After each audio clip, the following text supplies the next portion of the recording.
So he issues, again, there's another piece of information here. Before he goes to his bank, you've already kind of been talking with him, and you have already provided your buyer with some instructions on how to issue the letter of credit. This is actually the first step. This is what you're kind of gathering and putting together. It's going to have all, this is like your template for issuing that letter of credit.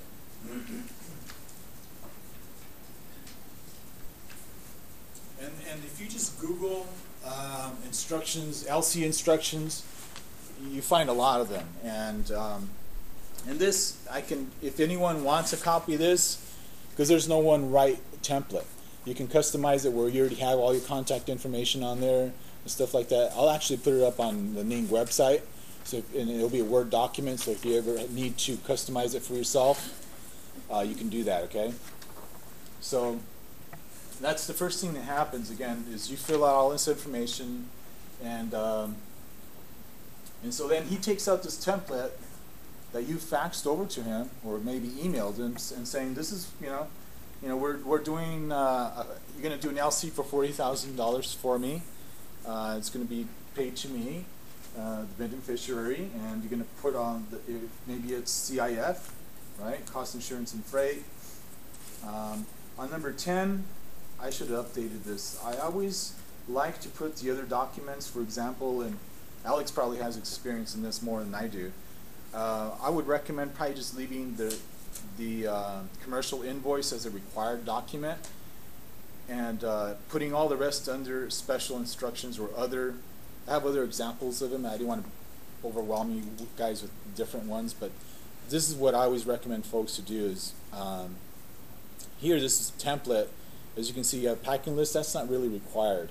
You can actually make it a special instruction, or it's actually, I think, 45. Well, I'll point it out on the actual. I'll see how you'll see it as other documents. The reason you want to do this and you want to highlight this is because here's where the discrepancies are going to come from. The more documents you make required that are attached to your LC, the more risk, more possibility of something discrepant being happening. Does that make sense? So you can still have them under special, make reference to them, but don't make it as a requirement. Does that make sense? Because as soon as it's a requirement, that's where they'll ding you. But you always want to have at least the commercial invoice as a required document. So your LC is going to match that. Go ahead. The bill has to be there. What? The portion bill. That's right. It's either one or the other. It's either one or the other, depending on your bank. The issuing bank. So if they're comfortable with just the bill of lading, that's all I would put on there. You know what I mean? And all the other ones, put them under other documents. Do you feel comfortable with that? Yeah. That's the way to do it, and that will minimize any kind of discrepancies. Because again, to have all of them exactly the same is really difficult. You got different people issuing different documents, and you guys probably do a lot of that. Every single discrepancy is more money.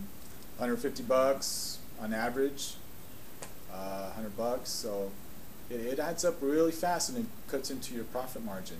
And another thing I'll point on to here. Well, actually, it's in the exercise, but so Sometimes, sorry about that. Go ahead. Sometimes, like us, when we are selling products, the customer is the one who's requesting everything in order for him to be assured that everything is going to be right the way he wants. It's not like I would like to send these documents and those not. He's requesting you a bill of lading, a packing list, and whatever, and you have to just accomplish that. That's it.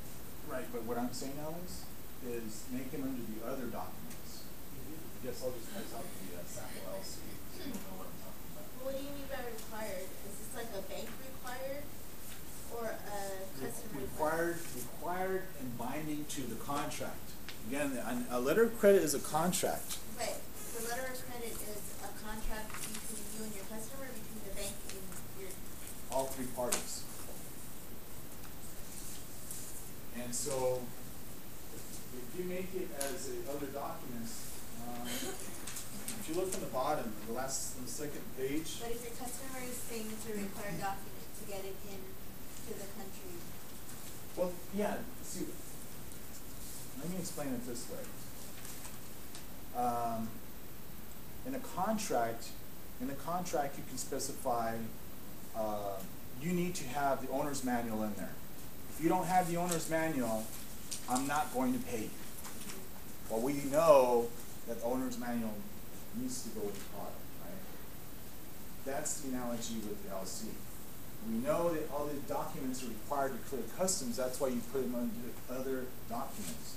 Not required. It's a big difference. A lot of people don't know that. Does that make sense? That's where they get your discrepancies.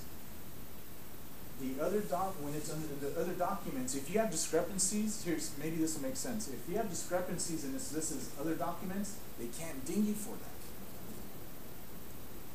So I hope that makes, write it down.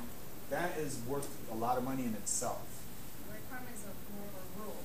Yeah, It's totally and a rule of regulation. it comes into the picture see the bank, all they deal with is documents, and so they're going to be comparing all these required documents also and look for discrepancies in there, and they're good at that, right, Alex? But if you make it as other documents, they're not part of the picture now. But we know that they're required for customs, other documents for if it's a NAFTA thing for the customer, et cetera, et cetera. But it's not part of the banking scheme. That's the takeaway. That's what we want to walk away with. And it'll be listed on. It's actually 45A.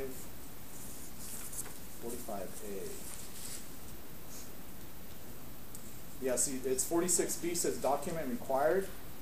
See, do you see the bill of lading there? I would have had the insurance not in there. I would have had the invoice not in there, and the packing list not in there. Because the bill of lading has all that information. And packing list. Actually, I'll have to give you guys an example. Other documents, does it say on the instructions on here? I forget the number of it, but under other documents is where you put the other documents. But the takeaway again is underline number 46B. You want to minimize the required documents, and you're going to list them under other. And so I even have to update my instruction list. I kind of misplaced mine. So it can be a better example. Does that make sense for everybody though? And so the issuing bank then sends the SWIFT. They don't even mail or send a hard copy of letter of credit.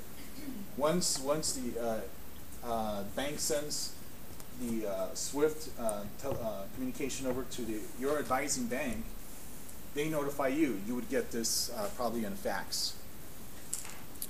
And then you, oh wow, well, I'm expecting this.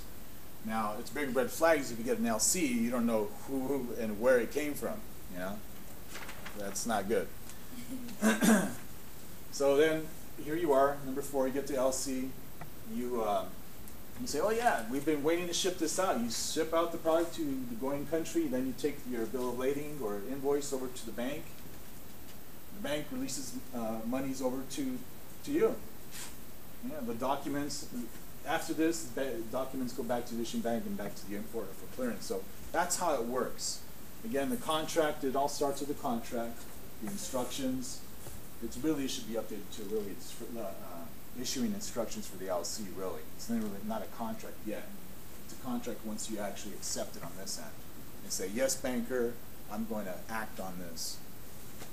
So that's kind of the flow on there here. So let's jump into the exercise here. I always like to do little exercises here so you guys get the blood flowing.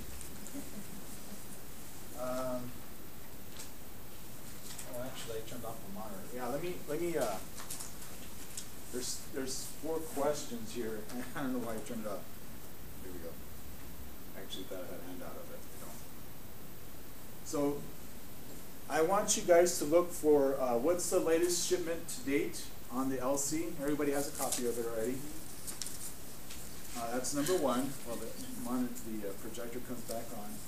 Number two, there's only 4 questions, or actually 5. Number two, who pays the bank fees? So if you're gonna write on the